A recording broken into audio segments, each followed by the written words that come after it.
15 अगस्त सन 1947 से पहले जो ब्रिटिश इंडिया था वहाँ पे कानून बनाने का अधिकार ब्रिटिश पार्लियामेंट और ब्रिटिश क्राउन के पास में था। और जो देसी रियासती थी वहाँ पर राजा महाराजा कानून बनाया करते थे। भारत आज़ाद होता है और 26 नवंबर सन 1949 को हमने हमारा संविधान बनाकर तैयार किया और अपने को आत्मार्पित किया। फिर 26 जनवरी सन 1950 को हिंदुस्तान पर भारत का संविधान लागू हो जाता है और इस संविधान के लागू होते ही राजा महाराजाओं, ब्रिटिश क्राउन और ब्रिटिश पार्लियामेंट की जगह जो सर्वोच्च शक्तिशाली सत्ता थी वो भारत की जनता में निहित हो जाती। यानी अब जनता अपने निर्णय अपने द्वारा अपने लिए लेगी और एक ऐसे तंत्र की स्थापना हुई जहां पर जनता के द्वारा जनता के लिए जनता के ऊपर जनता का शासन होगा, अर्थात लोकतंत्र की स्थापना होती है। 1950 के समय हम 30 करोड़ भारतीय थे और प्रत्येक भारतीय के पास में अपना कानून बनाने का अधिकार आ चुका था, अर्थात संविधान के तहत सर्वोच्च सत्ता भारतीयों में निहित और भारतीय नागरिक में निहित हो चुकी थी।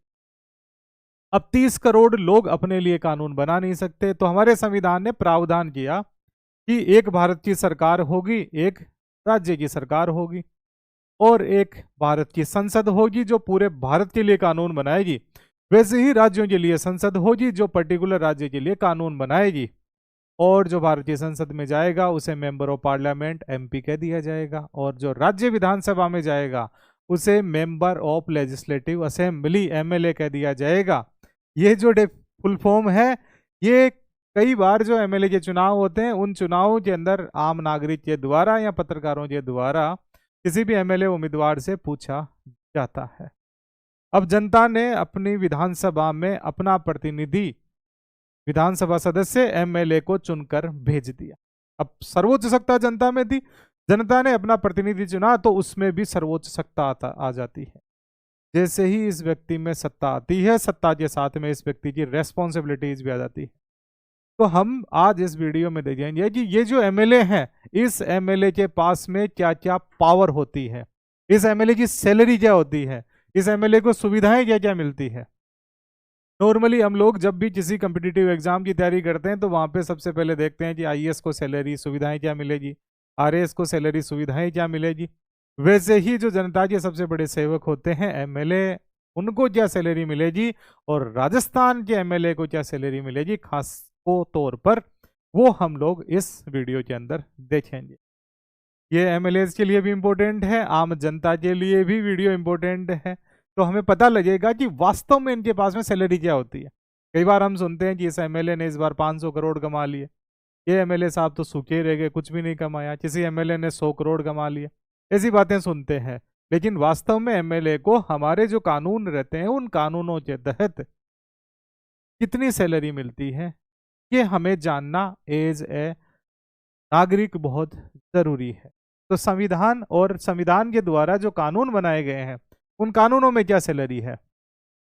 तो राजस्थान या किसी भी राज्य के जो एमएलए रहेंगे उनको सैलरी देने के लिए संविधान में प्रावधान किया गया है, वो आर्टिकल 195 में किया गया है। और आर्टिकल 195 195 एमएलए के वेतन और भत्तों के बारे में बात करता है। साथ में ये संविधान का आर्टिकल कहता है कि किसी भी एमएलए के वेतन जो भत्ते रहेंगे उनको निर्धारित करने का अधिकार उस राज्य की विधानसभा के पास में रहे। कहने का मतलब राजस्थान के अगर एमएलए और एमएलए के भत्ते निर्धारित करने, तनख्वाह निर्धारित करनी है तो राजस्थान विधानसभा निर्धारित करेगी। इसी के लिए राजस्थान विधानसभा अधिकारियों तथा सदस्यों की परिलब्धियां व पेंशन अधिनियम 1956 लाया गया। राजस्थान जब बनकर तैयार हुआ और संविधान लागू हुआ उस जमाने में आज के राज्यपाल की तरह यहाँ पर राज प्रमुख हुआ करते थे और राज प्रमुख महाराजा सवाई मान सिंह ने एक अध्यादेश निकाला सन 1956 में और उसमें कहा गया कि राजस्थान के जो विधायक रहेंगे उनकी पेंशन, वेतन, भत्ते, सुविधाएं, इम्यूनिटीज क्या क्या रहेगी। बाद के अंदर इसी अध्यादेश को एक्ट बना दिया गया, Rajasthan legislative assembly officers and members emoluments salaries and pensions act 1956। ये जनवरी 1957 में लागू हो जाता है और इसी के तहत निर्धारित होती है इन एमएलएज की सैलरीज। और वर्तमान में अभी हम लोग जो देखेंगे कि अभी एमएलए को क्या मिल रही है, ये सुविधाएं 30/12/2021 से लागू है। और ये सारे आधिकारिक डॉक्यूमेंट है जिसमें बताया गया है कि एमएलए जो रहता है, एमएलए को वेतन मिलता है प्रति महीने 40,000 रुपए। हर महीने ये 40,000 रुपए मिलेंगे इनको। ना केवल 40,000 रुपए मिलेंगे, अब ये 40,000 कब से मिलेंगे? तो इसमें सबसे इंपॉर्टेंट होता है कि हमारा जो पीपुल्स रिप्रेजेंटेशन एक्ट 1951 है, जनप्रतिनिधि अधिनियम 1951, उसकी धारा 61 है, उसमें यह प्रावधान किया गया है कि जैसे ही एमएलए का डिक्लेरेशन कर देते हैं, जो निर्वाचन अधिकारी है उन्होंने पढ़ दिया कि इस फला व्यक्ति को एमएलए निर्वाचित घोषित किया जाता है, उसी तारीख से इनका ये महीना चालू हो जाता है। लेकिन एमएलए हम जीतने से नहीं बनते। एमएलए तब व्यक्ति बनता है जब वह निर्वाचित सदस्य आर्टिकल 188 में राजस्थान विधानसभा में शपथ ले लेता है, और शपथ लेने के बाद में उस तारीख से, जिस दिन उसका निर्वाचन हुआ था, तब से उसको 40,000 रुपए मिलना जरूरी हो जाते हैं। तो खास है यहाँ पे शपथ लेना। शपथ राज्यपाल के द्वारा या राज्यपाल का कोई प्रतिनिधि होता है, खास आमतौर पर वह प्रोटेम स्पीकर होते हैं। जैसे इस बार कालीचरण सराफ थे, तो उनके द्वारा ये शपथ दिलवाई जाती है, फिर इनकी 40,000 रुपए प्रति महीने तनख्वाह स्टार्ट होगी। फिर आता है निर्वाचन क्षेत्र भत्ता, कॉन्स्टिट्यूएंसी अलाउंसेज, ये 70,000 रुपए रहता है महीने का। कॉन्स्टिट्यूएंसी अलाउंसेज, जो विधायक होते हैं वो लोगों से मिलते भी हैं, जनता की परेशानियां सुनते हैं, लोग मिलने जाते हैं तो उनको चाय पिलानी है, पानी भी पिलाना है, पंखा भी चलेगा, हीटर भी चलेगा, बैठने के लिए व्यवस्थाएं भी करेंगे, तो खर्चा होता है। इसीलिए ये जो हमारा रूल था उसमें 70,000 रुपए प्रति महीने निर्वाचन क्षेत्र भत्ता दिया जाता है एमएलए को। फिर इनको मिलता है गृह किराया भत्ता। नॉर्मली तो क्या है कि राजस्थान विधानसभा के जो एमएलए चुने गए उनके लिए हमारी विधानसभा के पास में ही जो ज्योतिनगर इलाका है वहीं पर फ्लैट्स बना दिए गए, बेहतरीन फ्लैट बने हैं। लेकिन कई बार कुछ एमएलए होते हैं जो ये फ्लैट लेते नहीं, या पहले उनको फ्लैट अच्छा नहीं लगता था और वो कहते थे कि हम लोग इन फ्लैट्स में नहीं रहेंगे, बाहर ही रहेंगे। कुछ एमएलए जो मंत्री बन जाते हैं उनको तो बंगला मिलता है, और आजकल बेहतरीन फ्लैट मिल गए हैं विधानसभा के पास ही। तो अगर हम लोगों ने फ्लैट ले लिया, बंगला ले लिया, तब तो ये मिलेगा नहीं, और अगर नहीं लिया है तो 50,000 रुपए प्रति महीने का मिलेगा यहाँ पर अलाउंस। तो जो गृह किराया भत्ता मिल जाता है, होम अलाउंस 50,000 रुपए किराए के रूप में मिलता है। साथ में अगर सरकारी बंगला नहीं लिया है, सरकारी फ्लैट नहीं लिया है, तो 80,000 का फर्नीचर एक बार में खरीद सकते हैं। सोफे वगैरह कुर्सियां तो चाहिए जी, तो फर्नीचर खरीद सकता है एक एमएलए। फिर टेलीफोन की जरूरत होती है तो 2500 रुपए प्रति महीने का टेलीफोन भत्ता एक विधायक को मिलता है। फिर चाहिए होते हैं इनको दैनिक भत्ते। अब ये दैनिक भत्ता तब दिया जाता है जब कोई विधायक या तो विधानसभा का सेशन सत्र चल रहा है, तब उसको अटेंड करने के लिए जयपुर आया हुआ है। तो जब तक ये विधानसभा का सत्र चलेगा तब तक इस एमएलए को राजस्थान के अंदर 2,000 रुपए प्रतिदिन मिलेंगे। और ये भत्ता चालू हो जाता है सत्र चालू होने के 2 दिन पहले, क्योंकि 2 दिन पहले ये आने जाने में लग जाते हैं, तो इनको ये भत्ता मिलता है। और सत्र खत्म होने के 1 दिन बाद तक भी ये भत्ता मिलता है। अगर सत्र के अलावा राजस्थान विधानसभा की किसी कमेटी के ये सदस्य हैं, अलग अलग कमेटियां बनी हुई होती है राजस्थान विधानसभा में, फाइनेंशियल कमेटीज हो गई, इनके अलावा भी बहुत सारी कमेटियां होती है, तो उनका अगर कोई एमएलए मेंबर है तब भी उसकी मीटिंग के लिए उसको राजस्थान के भीतर 2,000 रुपये प्रतिदिन मिलेंगे। अगर मान लो कोई कमेटी उसकी मीटिंग राजस्थान से बाहर हो रही है, तब एमएलए को ये 2,500 रुपये प्रतिदिन के हिसाब से भत्ता मिलेगा। फिर आनुषंगिक एंसिलरी जो प्रभार रहता है, जब कोई भी एमएलए रेल या बस से यात्रा कर रहा होता है तो 6 पैसे प्रति किलोमीटर के हिसाब से इनको जो एक्स्ट्रा खर्चा होता है वो दे दिया जाता है। वैसे यात्रा सुविधाएं इनके लिए खास होती है। रेल द्वारा, वायुयान के द्वारा, पोत के द्वारा, स्टीमर के द्वारा, अगर जैसे भी कोई एमएलए अगर यात्रा करता है पूरे हिंदुस्तान के अंदर, तो 1 साल में इनको 3 लाख रुपए तक का भत्ता मिल जाता है। अगर 3 लाख तक की यात्राएं कर ली तब तक तो ठीक है, 3 लाख से ज्यादा करी तो खुद की जेब से दे देंगे। कई बार क्या होता है कि कुछ एमएलए 3 लाख रुपए तक का ये रेल, वायुयान, पोत, स्टीमर भत्ता उठा नहीं पाते, क्योंकि इतनी उन्होंने यात्रा ही नहीं की भारत के अंदर। तब क्या होता है कि उनका जो बचा हुआ पैसा होता है अगले साल ऐड हो जाता है। तो इस साल मान लो जिस एमएलए ने 2 लाख की यात्राएं की, तो अगले साल उसका 4 लाख हो जाता है। तो ऐसे ये यात्राएं कर सकते हैं और अपने साथ में किसी साथी को भी ले जा सकते हैं। परिवार तो जाएगा ही। फिर बात आती है सड़क मार्ग से। निजी वाहन से अगर ये जाते हैं तो 10 रुपए प्रति किलोमीटर के हिसाब से इनको रुपया दे दिया जाता है। और इसके अलावा आरएसआरटीसी का इनके पास पास रहता है। सामान्यतः जब हम लोग राजस्थान रोडवेज की बस में यात्रा करते हैं तो वहां पे देखते हैं कि महिला सीट, दिव्यांग सीट, बुजुर्ग सीट। वैसे ही जो सबसे पहली सीट होती है वहां पे लिखा हुआ होता है विधायक सीट। सन 1964 के अंदर राजस्थान रोडवेज की स्थापना हुई और तब से ही राजस्थान रोडवेज के अंदर जो विधायक होते हैं उनकी सीट फिक्स रहती है, इनको किराया देने की जरूरत नहीं है। और साथ में अपने एक साथी को, अटेंडेंट को भी ये ले जा सकते हैं, उनको भी किराया नहीं देना। फिर आती है सचिवालय सहायक, जो सेक्रेटरी असिस्टेंट होता है। अब क्या होता है कि राजस्थान सरकार के अंदर जो राजस्व विभाग है उसमें ग्रेड 9 तक का, वैसे ग्रेड 7 से ग्रेड 9 तक के जो कर्मचारी रहते हैं उनको इनका सचिवालय सहायक बना दिया जाता है। कई बार कुछ एमएलए होते हैं वो मना कर देते हैं कि मुझे ये सचिवालय सहायक नहीं चाहिए, तब इनको 30,000 रुपये प्रति महीना दे दिया जाता है ताकि ये अपना खुद का अटेंडेंट रख सके। अटेंडेंट रखना इनके लिए कंपलसरी होता है। 30,000 दे देंगे कि उनको तनख्वाह दो और अपना अटेंडेंट रखो। फिर बात आती है क्या इनके पास गाड़ी मिलती है। जो मंत्री होते हैं, मंत्रियों को तो राजस्थान सरकार की मोटर विभाग रहेगा, उसकी गाड़ियां मिलती है। आजकल उनको अल्ट्रोस 4 मिल रही है। अभी जो नए मंत्री, अल्ट्रोस 4 गाड़ी मिल जाती है महिंद्रा की। अब हमारे जो विधायक रहे, विधायक को जो गाड़ी मिलेगी वो जिला पुल से मिलेगी। अब जिला कलेक्टर के अंडर में ये जिला पुल रहता है। उस जिला पुल के द्वारा इनको 15 दिन, महीने के अंदर ये 15 दिन जिला पुल की गाड़ी का उपयोग कर सकते हैं ताकि अपने विधानसभा क्षेत्र में ये अपने दौरे कर सके। अगर इनको जिला पुल के द्वारा 15 दिन गाड़ी नहीं दी जाती तो 45,000 रुपये महीने के मिलेंगे। तो अपनी गाड़ी में तेल भराएंगे और पूरे विधानसभा क्षेत्र का दौरा करेंगे। कुछ विधानसभा क्षेत्र होते हैं जैसे शिव विधानसभा क्षेत्र 200 किलोमीटर के एरिया में फैला हुआ। कुछ विधानसभा क्षेत्र जैसे शहरी क्षेत्रों में होते हैं वो 10 किलोमीटर इधर 10 किलोमीटर इधर, इतनी दूर में खत्म हो जाते हैं। तो अलग अलग विधानसभा क्षेत्र, लेकिन सभी विधायकों को जो ये भत्ता मिलेगा वो 45,000 रुपये मिलेगा। फिर हम देखते हैं कि ना केवल इन रूल्स में सैलरियां मिलती हैं विधायकों को, बल्कि संविधान ने भी इनको पावरफुल बनाया। इसीलिए कोई भी एमएलए जब बनता है तो वो अपने आप को एक्स्ट्रा पावरफुल फील करता है। तो वो कौन कौन से प्रोविजंस हैं संविधान में जो इनको एक्स्ट्रा पावर दे देते हैं। तो सबसे पहले है हमारे संविधान का आर्टिकल 194, एमएलए की शक्तियां, विशेषाधिकार, उन्मुक्तियां, powers of MLAs, privileges and immunities of MLA. तो एमएलए की शक्तियों का जो सोर्स रहेगा वो आर्टिकल 194 रहेगा। इसको विशेषाधिकार का सोर्स वो भी आर्टिकल 194 रहेगा।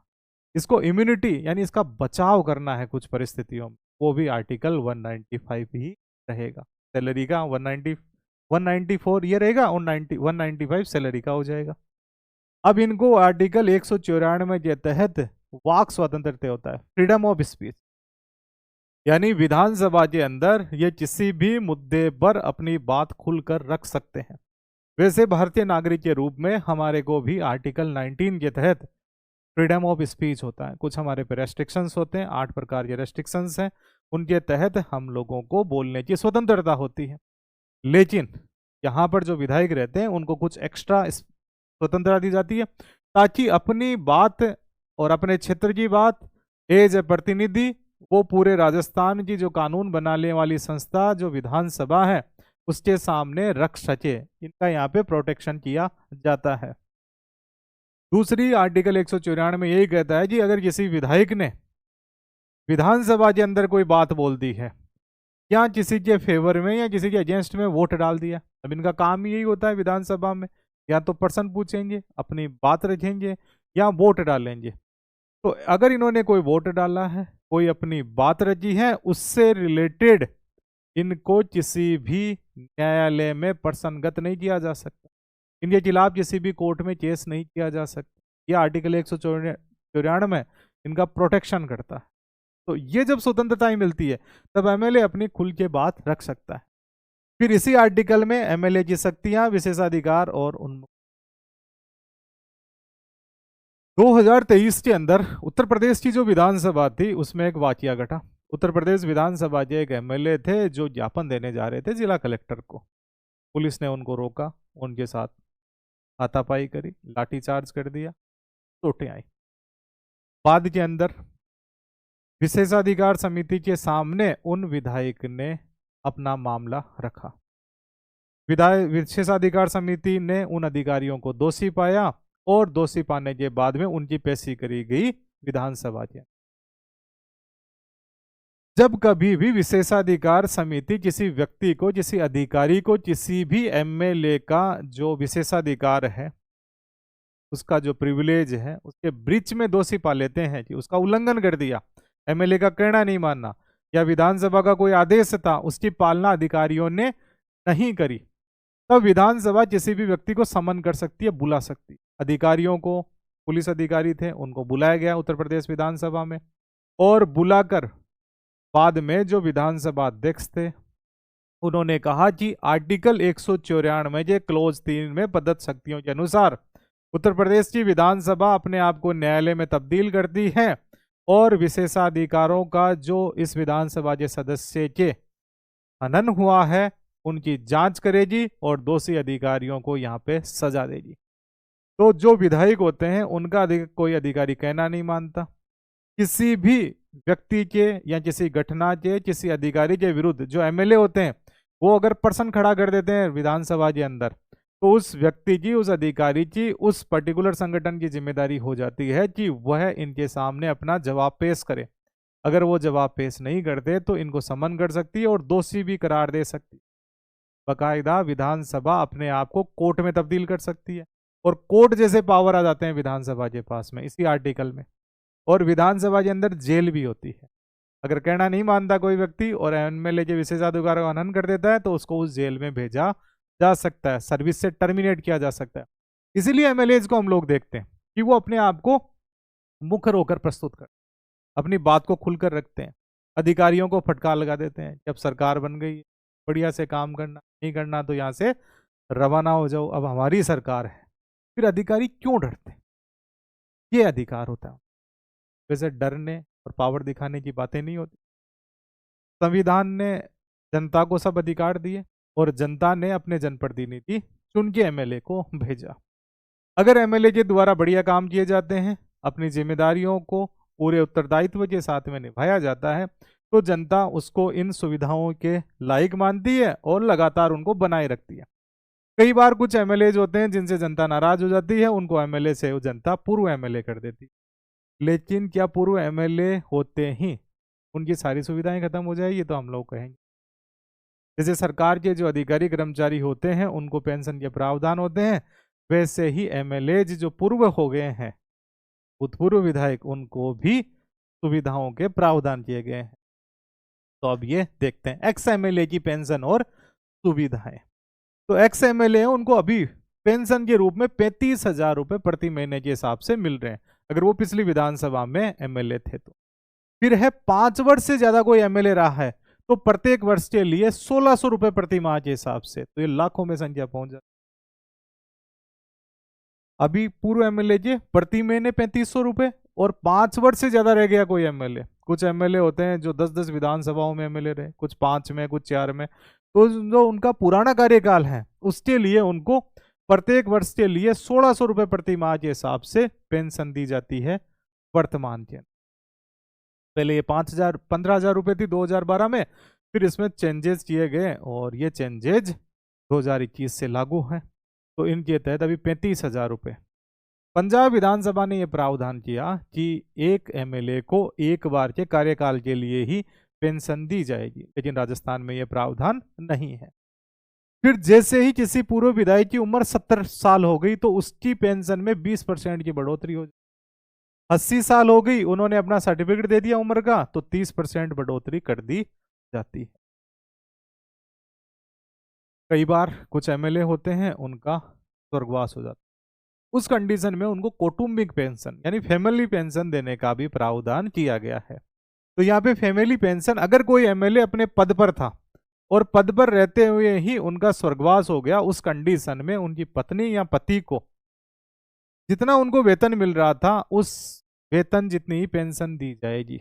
और पूरा कार्यकाल जब तक पूरा नहीं होता उनका, कि जैसे कोई एमएलए थे वो 3 साल तक अपने पद पे रहे और उनका स्वर्गवास हो गया, तो बचे हुए 2 सालों के लिए उनके पति या पत्नी को पूरी की पूरी तनख्वाह दी जाएगी एज ए पेंशन। कुछ एमएलए हैं जो पूर्व हो गए और उनकी अगर स्वर्गवास हो गया तो उनकी पति और पत्नी की जो पेंशन है वो 17,500 रुपए रहेगी। चिकित्साएं सुविधाएं इनको मिलती है फर्स्ट ग्रेड ऑफिसर के बराबर। आरएसआरटीसी के इनको जो करंट एमएलए हैं वो तो अनलिमिटेड पास रखते हैं और किसी व्यक्ति को भी साथ में ले जा सकते हैं। पूर्व एमएलए को राजस्थान रोडवेज के 200 पास प्रतिवर्ष मिलते। साथ में उनको अगर रेल से यात्रा करनी है, हवाई जहाज से यात्रा करनी है, पोत से यात्रा करनी है, स्टीमर से यात्रा करनी है तो 1 लाख रुपए तक प्रतिवर्ष दिए जाते हैं। अगर 1 लाख खर्च नहीं करे हैं तो उनका ये जो पैसा है अगले साल में जोड़ दिया जाता है। तो ये थे हमारे जो एमएलएज होते हैं, एमएलए के जितने भी सुविधाएं, पावर, सैलरीज क्या क्या मिलती हैं, ये सारा का सारा जो लेटेस्ट अभी मिल रही है उस अकॉर्डिंग। हिंदुस्तान के अंदर जो सबसे ज्यादा सैलरी है एमएलए की वो तेलंगाना के विधायकों की, 2.5 लाख रुपए महीने से ज्यादा। राजस्थान के अंदर 2 लाख रुपए के आसपास एक एमएलए को ये सैलरी। धन्यवाद।